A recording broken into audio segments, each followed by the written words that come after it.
No Saber Direito desta semana, o curso é de Direito Processual Civil. Você vai ampliar os seus conhecimentos sobre teoria e prática de ações possessórias, o histórico delas, as ações possíveis, as inovações no CPC de 2015 e muito mais. As aulas são com a professora Margarete Nunes.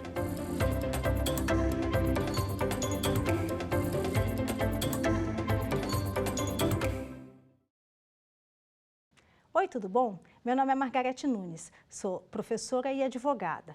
Venho aqui falar com vocês sobre a teoria e prática das ações possessórias. Estamos num ciclo de 5 aulas e hoje estamos enfrentando a 4ª aula, os fluxogramas das ações possessórias.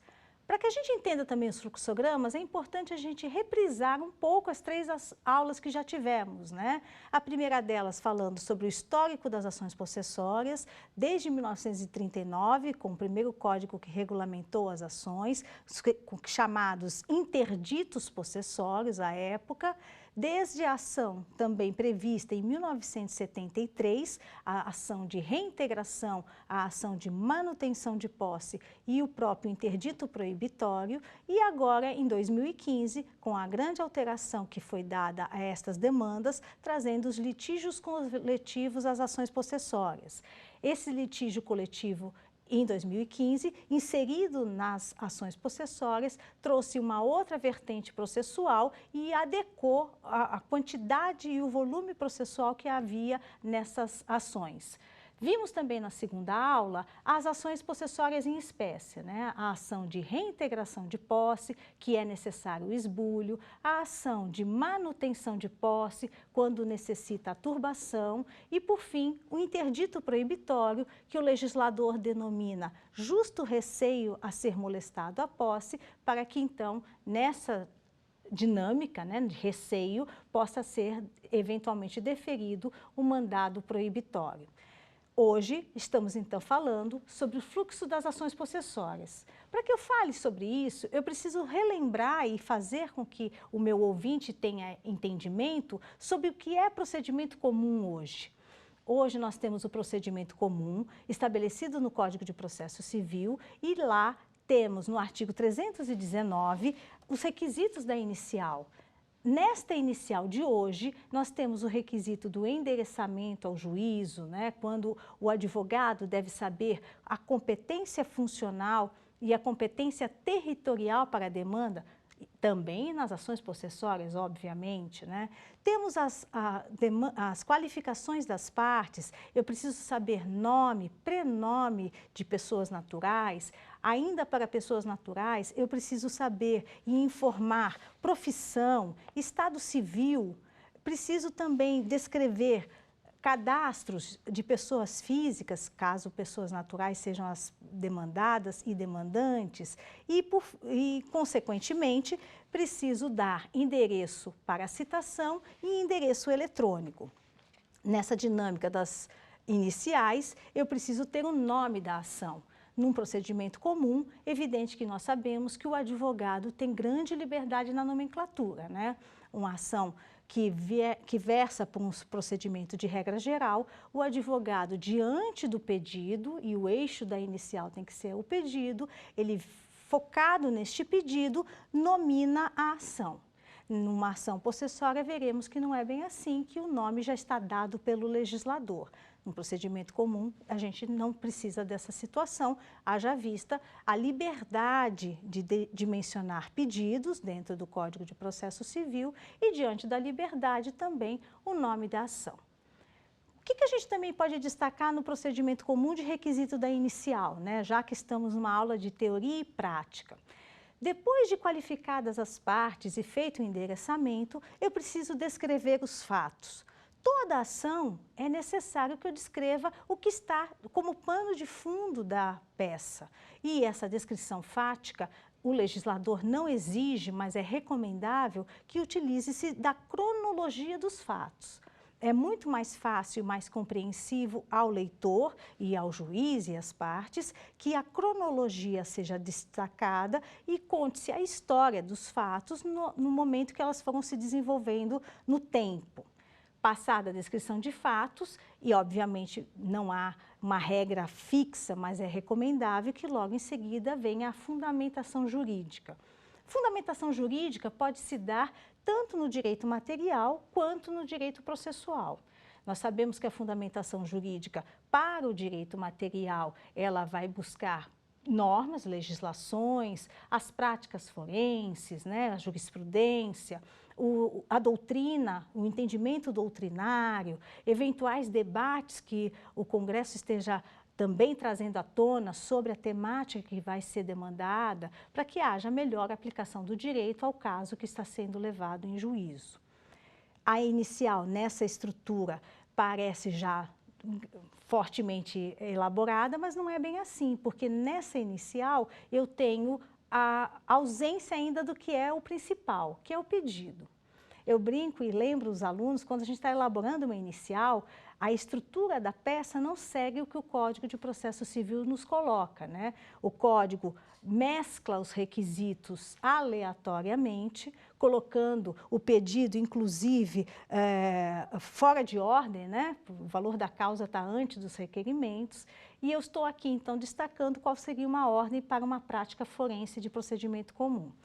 Tenho os fatos, tenho a fundamentação jurídica e devo fazer o pedido. O pedido é aquilo que nós vamos buscar no judiciário, a prestação jurisdicional. Eu só busco o judiciário se eu tiver interesse que o judiciário, interesse concreto e individualizado para que a demanda seja atendida. Nós sabemos que os interesses difusos e coletivos demandariam, inclusive, uma aula específica, porque dependem de legitimados constitucionais para que possam postular. Evidente que o foco aqui, eu estou falando de ações possessórias, este foco é para demandas de interesses mesmo coletivos, mas que sejam em grupos delimitados. Continuando nos requisitos da inicial, no procedimento comum, o pedido ele tem que ser certo, ele tem que estar claro, e eu tenho que então deixar a todos muita definição do que busco no judiciário.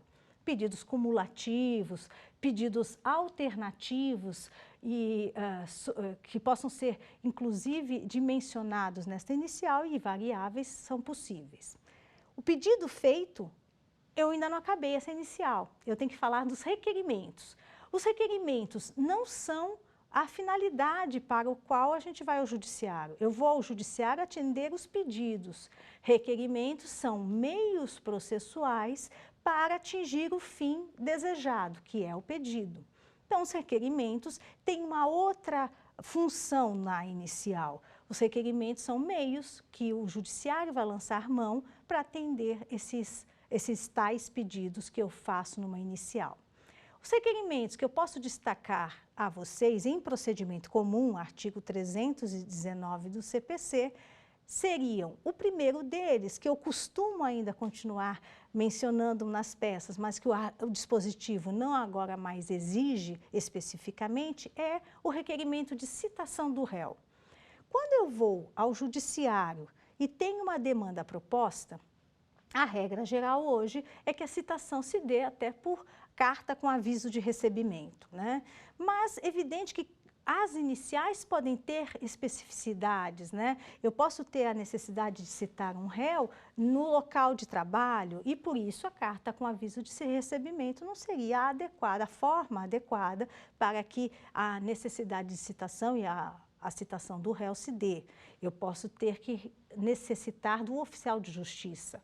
Para que eu possa fazer a diligência por oficial de justiça, eu tenho que fazer requerimento específico.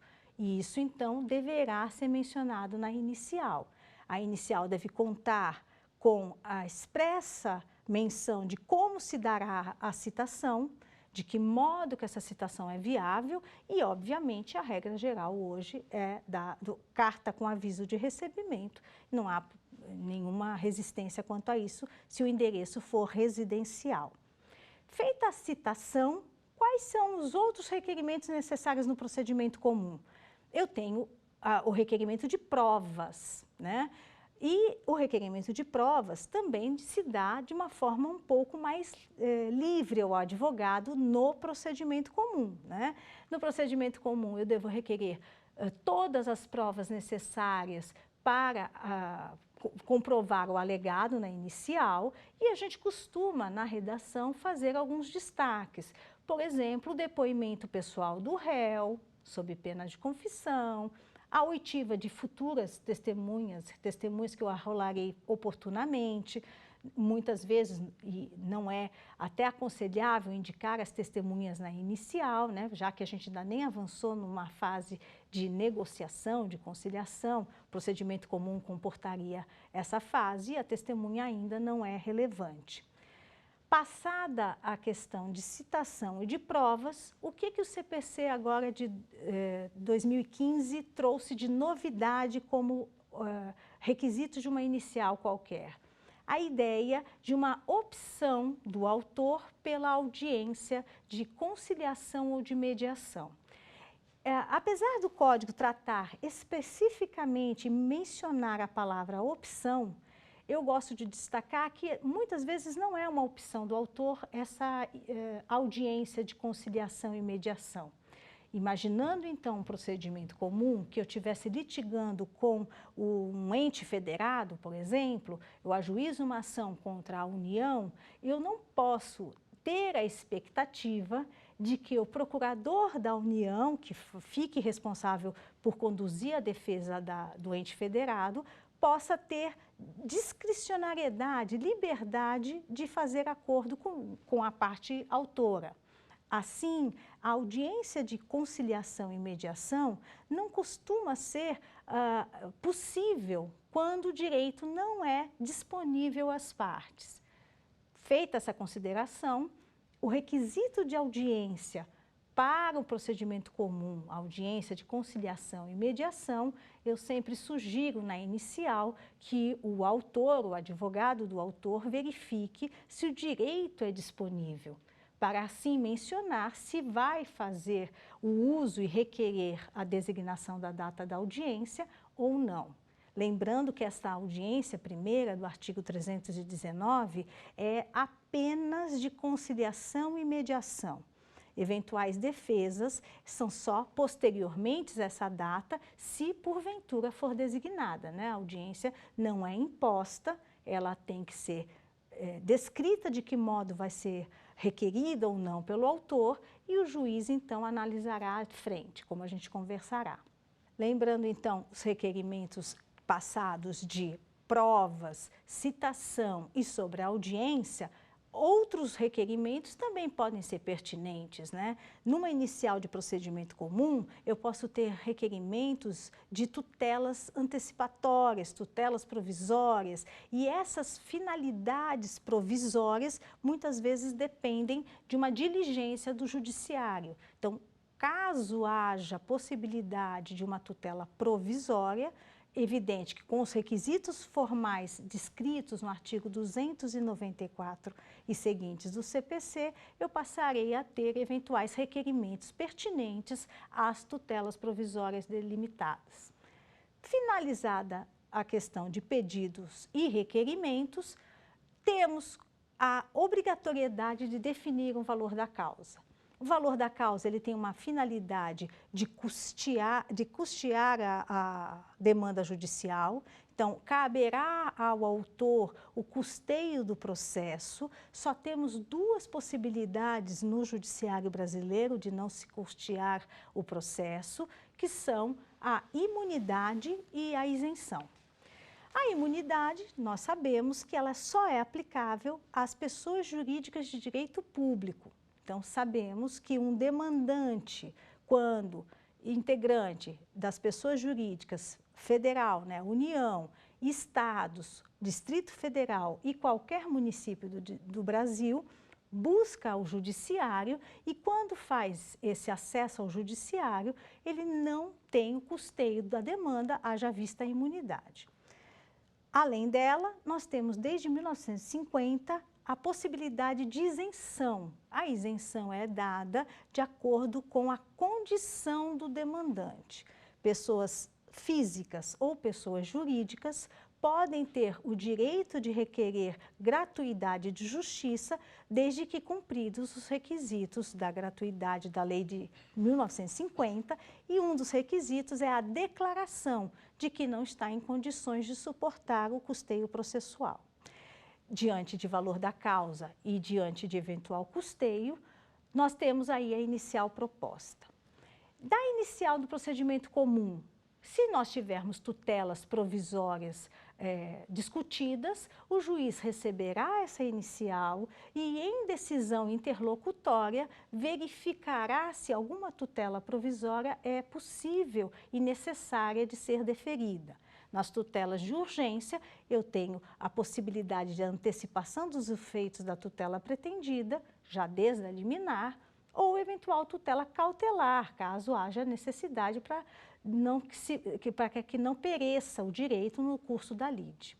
As tutelas de evidência, por sua vez, têm dispositivos fixos e delimitados no Código. Tais dispositivos somente podem ser aplicados não por urgência, né? Não tem uma característica de agilizar apenas ou porque a parte não pode esperar, mas sim porque há previsão normativa, diante daquelas hipóteses descritas, de ser aplicada a tutela de evidência que está sendo mencionada.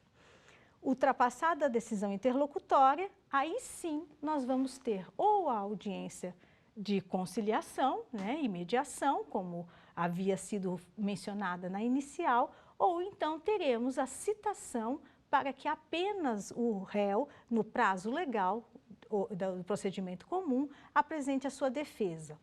A defesa do réu no procedimento comum, hoje, ela está grandemente ampliada. No CPC, que foi revogado em 2015, com a vigência somente vigorando, né, revogado expressamente em 15 e a vigência esgotada em 16, nós temos nesse CPC a contestação muito mais ampliada. Nós temos a contestação que inclui nesta peça processual, eventuais impugnações. Então, eu posso ter uma impugnação à gratuidade de justiça, eu posso ter uma impugnação ao valor da causa, são questões procedimentais. Então, em tópicos dentro da contestação, eu posso mencionar alguma ou ambas impugnações, se forem o caso, eventuais exceções, né, também possíveis de serem argumentados na peça de contestação. Eu ainda na contestação posso ter preliminares, eu posso na contestação ter defesa para que questione na inicial alguns dos requisitos que não foram cumpridos pelo autor, alguma situação específica que o processo necessitaria de condição processual para validade que não foi cumprido, é descrito e determinado em preliminares. E legitimidade de parte, inclusive, também pode ser destacado em preliminar. Não menos importante, aí temos o mérito da contestação. O mérito da contestação é quando o réu resiste ao pedido do autor.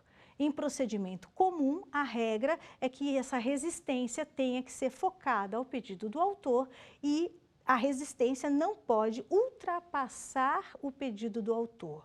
Se limitarmos a fazer a contestação, o pedido foi de origem da demanda inicial do autor. Logo, o juízo não pode estender qualquer análise que não da inicial.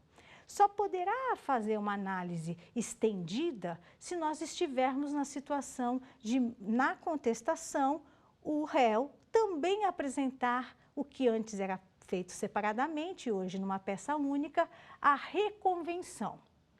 Reconvenção é aquele momento processual em que o réu estende a resistência do pedido do autor para ampliar essa resistência e fazer com que ele também possa pedir. Ele inova o pedido do autor, trazendo a demanda ao juízo de tutela específica. Evidente que as reconvenções, elas exigem que os objetos e a temática seja única entre as partes, ele não pode inovar, por exemplo, em outro procedimento que não aquele previsto, ele tem algumas regras que a reconvenção também nos amarra. Passada a situação de contestação, com todas as especificidades hoje possíveis, deverá, caso a contestação apresente argumentos novos e documentos, exaurir-se o contraditório com a manifestação do autor, que o legislador chama assim, mas nas práticas forenses a gente costuma chamar de réplica. No momento da réplica, o autor toma conhecimento da defesa do réu e faz nessa defesa os contra-argumentos daquilo que foi trazido de novo. Com esse contraditório exaurido, teremos aí sim o saneamento e organização do processo. É o momento processual hoje que o judiciário deve observar a demanda, deve delimitar o pedido e os objetos da demanda, e aí temos algumas alternativas. Poderá haver o julgamento no estado em que se encontra, por exemplo, caso o processo já esteja com todas as provas inseridas ou as questões sejam apenas de direito. Poderemos ter as audiências para provas orais, poderemos ter designações periciais, se for necessária para instrução probatória, questões periciais. Então, essa fase instrutória, que em aula de processo civil a gente costuma até ser célere, sabemos que nas práticas forenses isso pode levar algum tempo, né, às vezes anos, numa instrução processual que consiga fazer prova de todos os argumentos alegados pelas partes, autor e réu. Ainda no procedimento comum, eu posso destacar que, exaurida a instrução, teremos eventual manifestação das partes em alegações finais ou memoriais e a decisão judicial em primeiro grau de jurisdição. Fiz todo esse comentário e essa descrição do procedimento comum em primeiro grau de jurisdição e aí, nas ações possessórias, aproveito tudo isso para a gente, então, comparar e destacar as diferenças, né? Nas ações possessórias, eu vejo que tenho situações específicas e singulares, e é relevante para que eu entenda essa singularidade a regra geral. Descrita a regra geral, então, nós vamos descrever agora e vamos analisar em quadro sinótico as ações. Como já sabemos, são 3 ações possessórias. Eu tenho a ação de reintegração de posse, a ação de manutenção de posse e a ação de interdito proibitório. Como vocês já viram comigo nas aulas anteriores, as ações de reintegração e de manutenção de posse têm procedimentos semelhantes, por isso que nós podemos fazer uma análise conjunta das duas, e aí após falaremos sobre o interdito proibitório. Vamos ver então aqui no nosso quadro o fluxograma das ações possessórias para comparar o que acabamos de falar. No procedimento cível de primeiro grau de jurisdição das ações possessórias, vocês veem que a ação de reintegração de posse ou a ação de manutenção de posse, eu estou destacando os artigos 554 a 566 do CPC, eu também vou ter uma inicial. Então, a inicial também existirá na ação possessória, ela não deixa de existir, ela tem os requisitos também que eu acabei de mencionar do 319, todas essas minúcias de endereçamento, né, qualificação das partes. Eu já mudo um detalhe nessa inicial, se eu seguir a ordem do artigo 319, porque na ação possessória, nós conversamos hoje um pouco e mais nas aulas anteriores, a ação já tem o nome que o legislador deu. O advogado, quando se vê numa situação de uma ação possessória, ele faz a escolha do nome da ação de acordo com as características fáticas que ocorreram na história das partes. Então, se há um esbulho, o único nome possível para a ação possessória é de reintegração de posse, no momento do ajuizamento da ação. Quando há manutenção da posse, é apenas nas questões de perturbação ou de turbação, e a gente vai ver depois o interdito. Nessa inicial feita, com esta situação do nome da ação muito claro, ele é decorrente do pedido, ainda continuamos no artigo 319, seguindo a ordem, né? Fatos e fundamentação jurídica. caberá ao autor de uma possessória observar se é caso, então, de esbulho, descrever aqueles requisitos agora singulares da possessória, que são o esbulho, propriamente dito, a data do esbulho e como foi praticado esse esbulho e eventual perda da posse, artigo 561 do CPC. Feita essa singularidade e precisão, como eu descrevi a data, eu vou ter o direito material por trás. Direito material este, que já conversamos em aulas anteriores, não se restringe apenas hoje no direito material civil. Eu posso estar discutindo uma reintegração de posse para a retirada de alunos de uma escola pública em que eles estão se valendo de violência, né, com o esbulho, para tentar defender direitos à educação, por exemplo, qualidade de ensino, né, ou outra situação de segurança pública. Todas essas ferramentas públicas que são trazidas às ações possessórias devem ser inseridas já na inicial também pelo autor.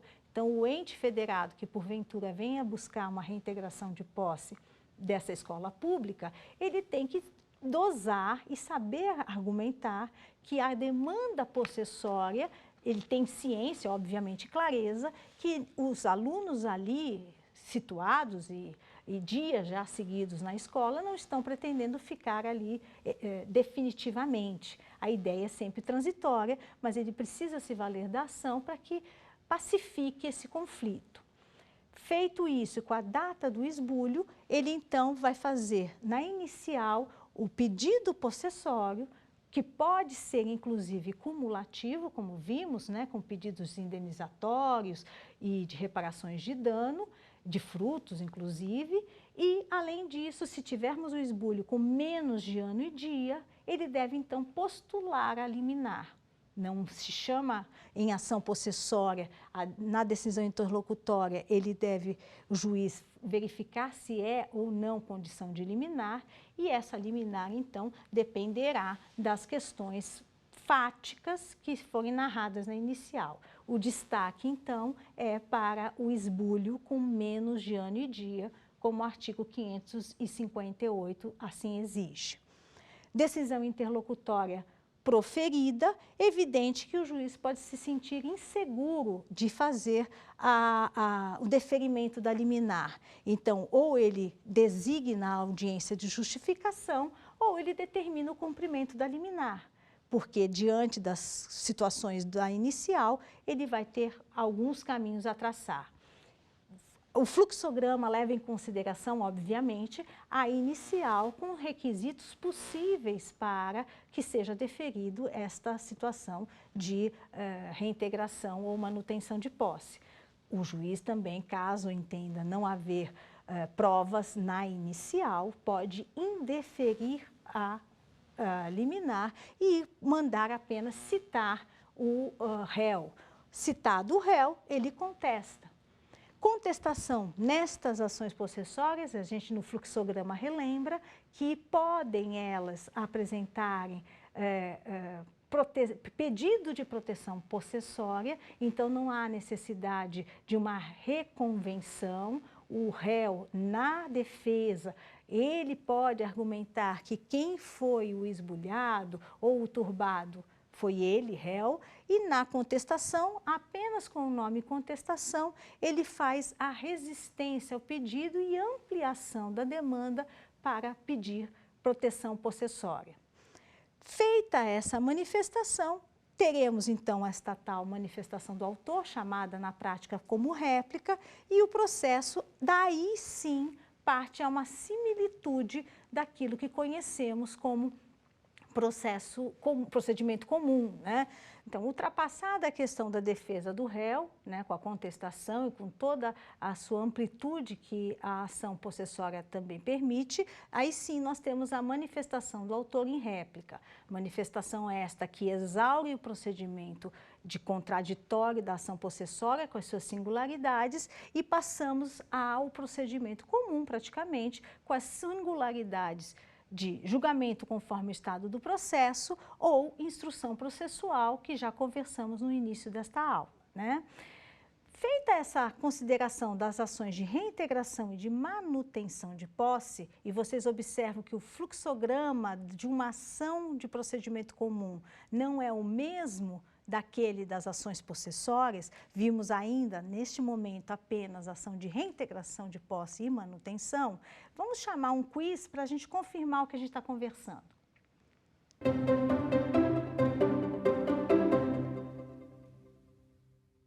A ação de reintegração de posse exige do autor, além de outros requisitos, que prove na inicial sua posse, a turbação com a data de sua ocorrência e a continuidade da posse. Outra alternativa, a sua posse, o esbulho com a data de sua ocorrência e a perda da posse. Também, como terceira alternativa, não há previsão legal de requisito probatório indispensável na inicial. E, por fim, na reintegração de posse, teríamos que provar a posse, a ameaça do esbulho e as consequências de eventual esbulho. Evidente que a única alternativa correta é a letra B. A sua posse, o esbulho com a data de sua ocorrência e a perda da posse. Nesse quiz, nós confirmamos que a posse e turbação não são características da reintegração de posse, e sim o esbulho. Reintegração de posse diz respeito a esbulho, jamais em relação à turbação, né?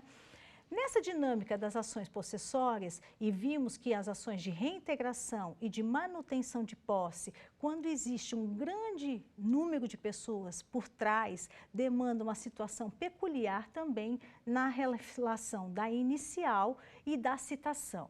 Se eu tenho um grande número de pessoas, eu vou ter a intervenção do Ministério Público, coisa que em procedimento comum não é regra geral. As possessórias guardam hoje essa característica apenas e tão somente com um grande número de pessoas. Como estamos falando, as ações possessórias de reintegração de posse e manutenção de posse, se tiverem conflito coletivo envolvendo grande número de pessoas, vão ter processamentos específicos e esses processamentos também devem ser destacados no fluxograma, né? A inicial deve levar em consideração que a citação dos réus vai se dar pessoalmente apenas aos que estiverem presentes num único evento que o oficial de justiça comparecer e haverá citação editalícia para os demais interessados. Usará o judiciário a rede de informação local, rádio, TV e qualquer outro comunicado de grande circulação local, jornais, para que possa a população entender e tomar ciência das decisões judiciais que estão sendo proferidas naquele caso concreto. Mencionadas as ações de manutenção e reintegração de posse e visto o fluxograma delas, considerando-se inclusive eventual postulação coletiva nas ações possessórias, vamos ver mais um quiz para confirmar as definições?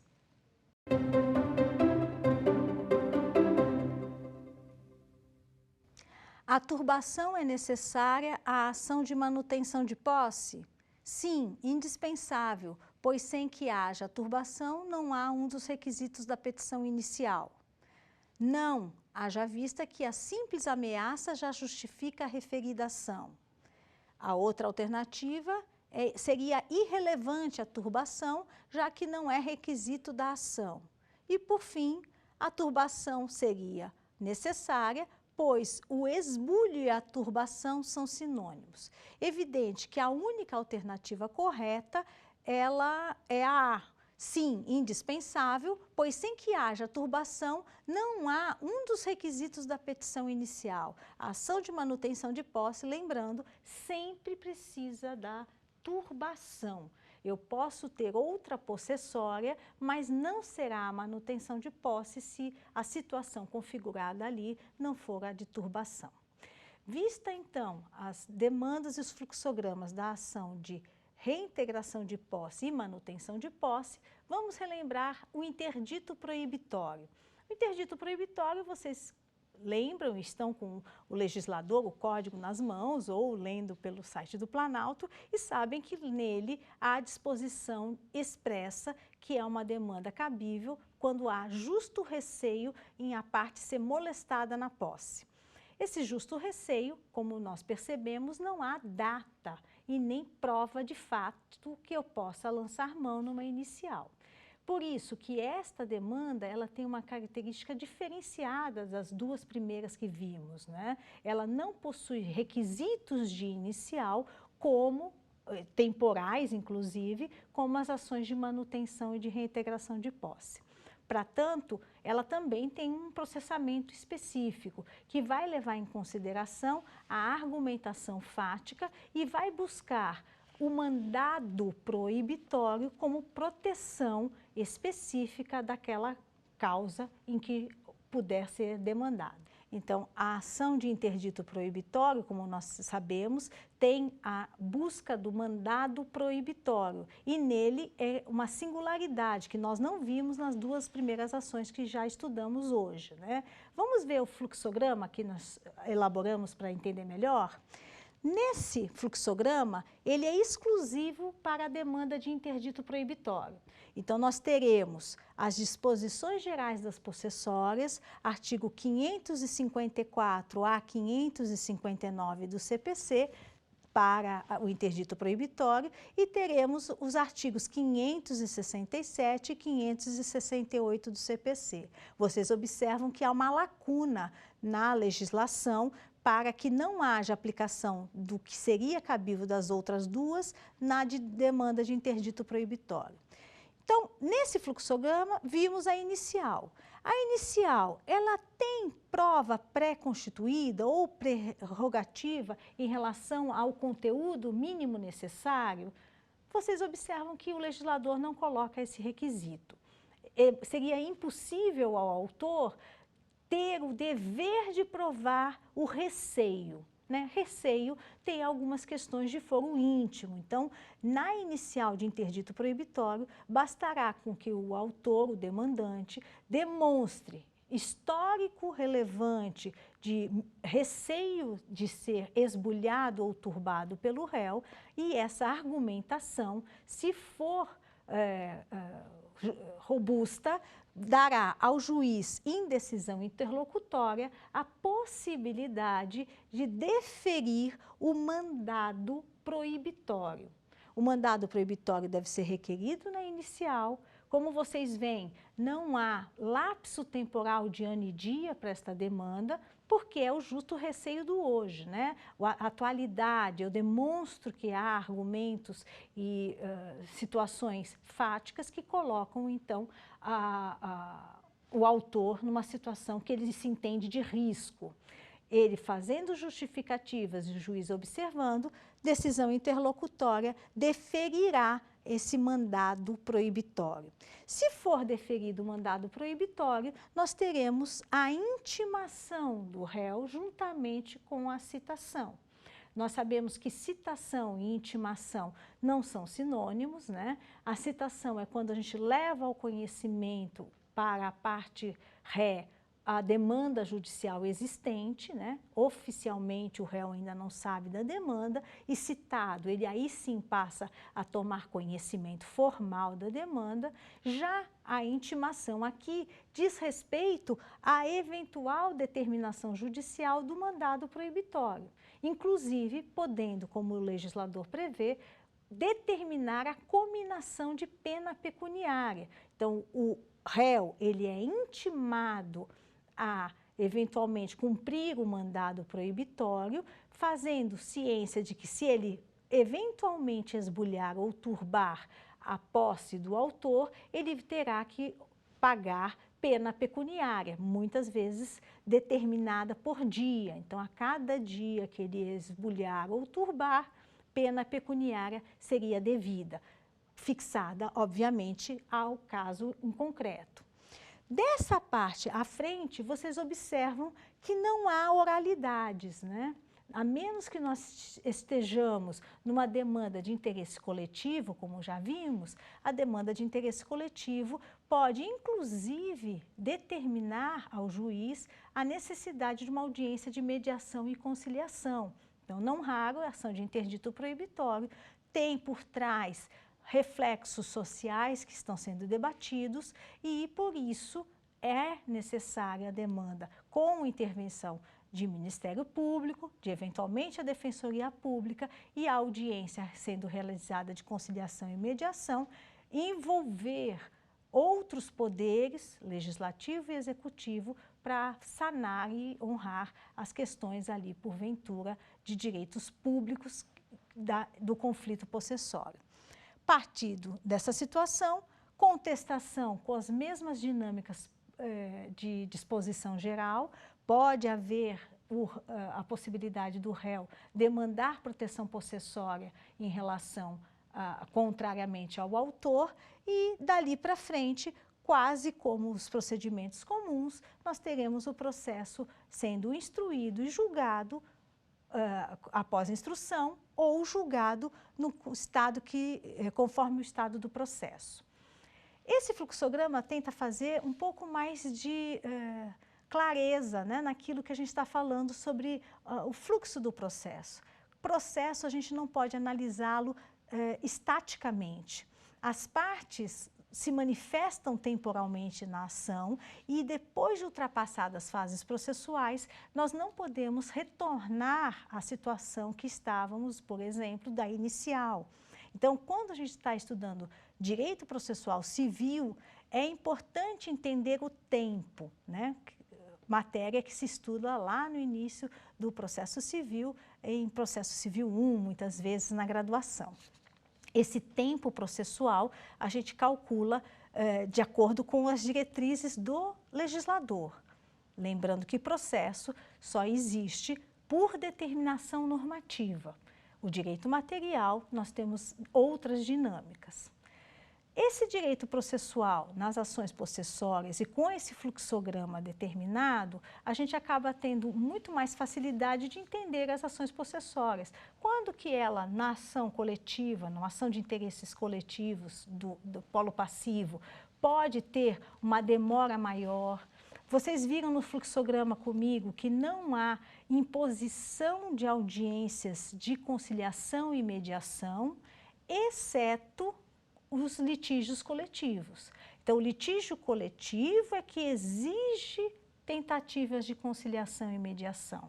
Impõe ao julgador a necessidade dessa oralidade para mediar e conciliar, inclusive eventual inspeção judicial, né, visita do magistrado para tentar sanar e solucionar o conflito. Já as demandas de interesse privado, as originárias do Código Civil nas ações possessórias, eu tenho falado pouco delas, não sei porque eu tenho destacado nas mudanças do CPC, elas sim é que teriam afastamento da obrigatoriedade da audiência de conciliação e, por isso, as partes obviamente não estão impedidas de tentar negociar, mediar, mas elas não estariam obrigadas ou estimuladas à oralidade nesse sentido no judiciário. Vamos chamar um quiz mais para a gente confirmar essa situação que a gente conversou?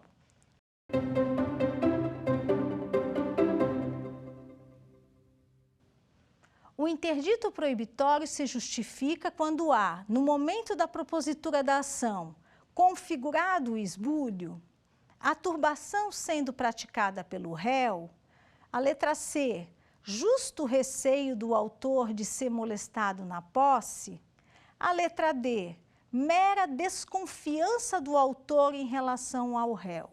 O legislador não deixa dúvidas a nós que a única alternativa certa é a C, justo receio do autor de ser molestado na posse. Óbvio que o interdito proibitório só poderia se confundir com o esbulho se tivesse na reintegração de posse.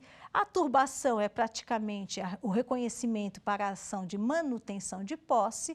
E a última alternativa, ela é completamente descabida para as ações possessórias, né? Eu não posso ter uma mera desconfiança. Então, o interdito proibitório, esse quiz nos reforça o conceito de que há necessidade, apesar de não haver data imposta para a situação incômoda que o autor está vivendo, há necessidade dele se colocar também de modo claro que indícios contundentes demonstram esse justo receio.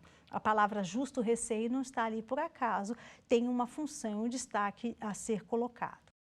Então, falado a respeito das 3 ações possessórias, o que a gente vai destacar de novidade no CPC? Eu tenho o litígio coletivo, reconhecido no artigo 554 do CPC, em que traz a obrigatoriedade, quando houver grande número de pessoas, da intervenção do Ministério Público e da Defensoria Pública.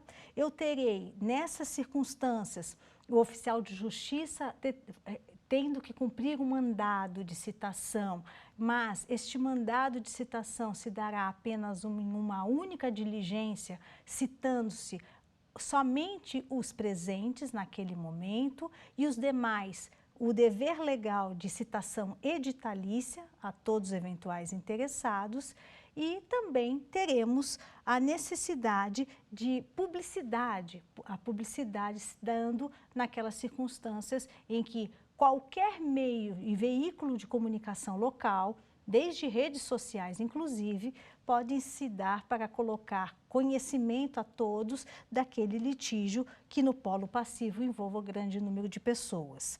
Na aula que vem, inclusive, eu vou destacar alguns julgados que vamos trabalhar especificamente nesses conflitos, né? Quanto a litígios coletivos, eu também vou destacar o artigo 565. Neste dispositivo, nas ações de manutenção e de reintegração de posse, eu vou ter o litígio coletivo reconhecendo esbulho ou turbação, e esse esbulho ou turbação, porque está em litígio coletivo, além de Ministério Público, Defensoria Pública envolvida, também terá os órgãos responsáveis pela política agrária e a política urbana dos entes federados. Lembrando que esta situação exige oralidade, então o Poder Judiciário tem que estar preparado para designar audiências de mediação e conciliação e, quando assim o fizer, ter estrutura e inclusive de tempo para desmembrar a audiência, redesignar datas de oralidade, a fim de que os órgãos ali presentes possam ter tempo e apresentar propostas de ajuste daquele polo passivo coletivo e tentar atender políticas agrárias ou políticas urbanas. Os entes federados, todos eles podem ser envolvidos. Evidente que pequenos municípios, muitas vezes não há dentro daquele ente federado estrutura para atender uma demanda como essa, e em contrapartida, grandes municípios às vezes conseguem e têm condições de estrutura para tanto. As ações possessórias, então, em número de 3, procedimentos especiais muito separados do procedimento comum, desde a inicial, e depois, quando na fase recursal tivermos demandas possessórias, evidente que aquelas características possessórias permanecem. Então, mesmo após um recurso, eu posso ainda ter a característica da fungibilidade das ações possessórias. Eu posso já estar numa fase recursal e a situação originária lá anteriormente ter alterado. Isso não fará a ação mudar a sua nomenclatura, mas evidente que poderão haver tutelas recursais específicas atendendo aquela alteração fática que foi prevista e foi colocada na situação recursal, no tempo recursal que estava em trâmite, né? Feito isso, vimos nas 4 aulas que já estamos finalizando agora. Primeira parte foi a história das ações possessórias, desde 1939 com o Código de Processo Civil, né, trabalhando e descrevendo na época os interditos possessórios.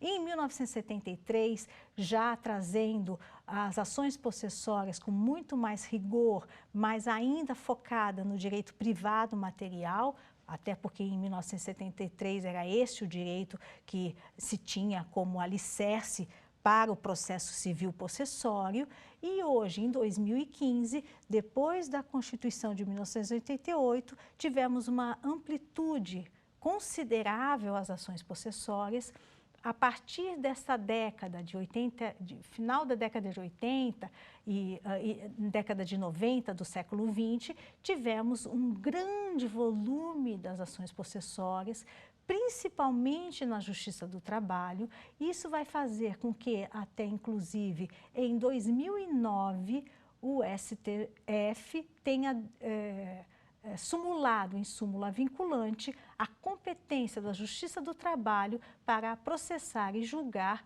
conflitos possessórios que envolvam temáticas do direito à greve, né? Hoje já estamos para finalizar a quarta aula e queria que vocês se preparassem para a próxima aula. O que eu quero falar com vocês na última aula sobre teoria e prática das ações possessórias? Selecionei 6 julgados e a súmula vinculante que dizem respeito ao tema. A súmula vinculante, súmula 23, ela foi editada em 2009 e lá foi debatido entre os ministros da Corte qual seria a redação, se era possível sumular de modo vinculante e qual seria a redação ideal para se trazer uma única vertente sobre a interpretação dos conflitos possessórios, principalmente do direito à greve. Nós tínhamos questões temáticas recorrentes no judiciário quando o direito de greve estava sendo mencionado por trabalhadores e, obviamente, este direito colocado na Justiça do Trabalho e, em paralelo, os trabalhadores faziam uso, muitas vezes, de esbulhos, turbações ou ameaçando, né, fazer com que houvesse essas práticas de esbulho ou turbação como meios de força para a negociação desta reivindicação trabalhista. Essa situação, então, fazia com que a greve fosse processada e julgada na competência especial da Justiça do Trabalho e as questões possessórias, elas eram demandadas e ajuizadas pelos empregadores na Justiça Comum. Havia conflito de competência, já que as ações possessórias anteriormente eram tidas como do direito privado e, por serem de direito privado, logo porque a situação também se dava em relação a greves nas instituições privadas, né, greves que envolvessem apenas e exclusivamente direito dos trabalhadores vinculados à CLT, nós tínhamos então esse debate que fazia o conflito. Ora, a Justiça do Trabalho discutindo a greve, ora, os tribunais de justiça enfrentando questões pontuais sobre reintegração e eventual manutenção de posse, inclusive, às vezes, valendo-se as empresas do interdito proibitório. Isso tudo foi enfrentado e, em 2009, pacificado.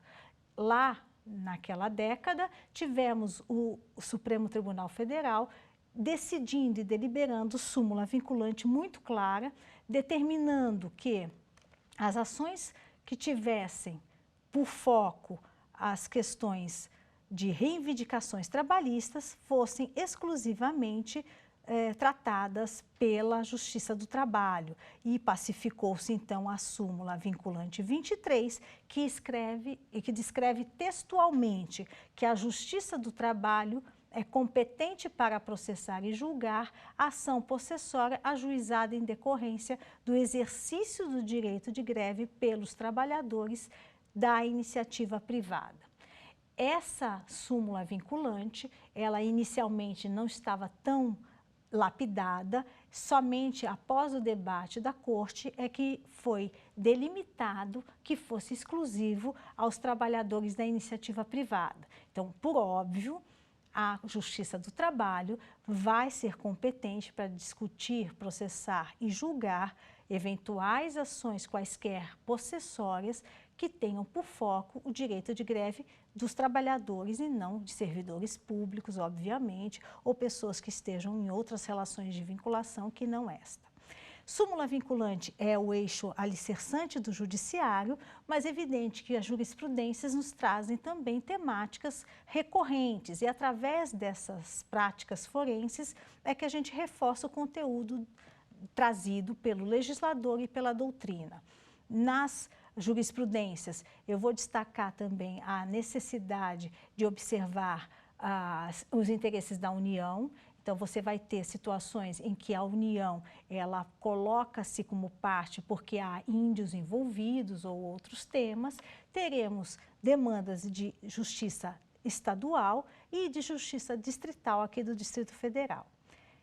A próxima aula será a última das 5 que estamos trabalhando sobre as ações possessórias. Até a próxima. Ficou com dúvidas? Então mande um e-mail para saberdireito@stf.jus.br ou entre em contato pelo nosso WhatsApp. Você também pode estudar pela internet. Basta acessar o site tvjustiça.jus.br ou rever as aulas no canal da TV Justiça no YouTube, TV Justiça Oficial.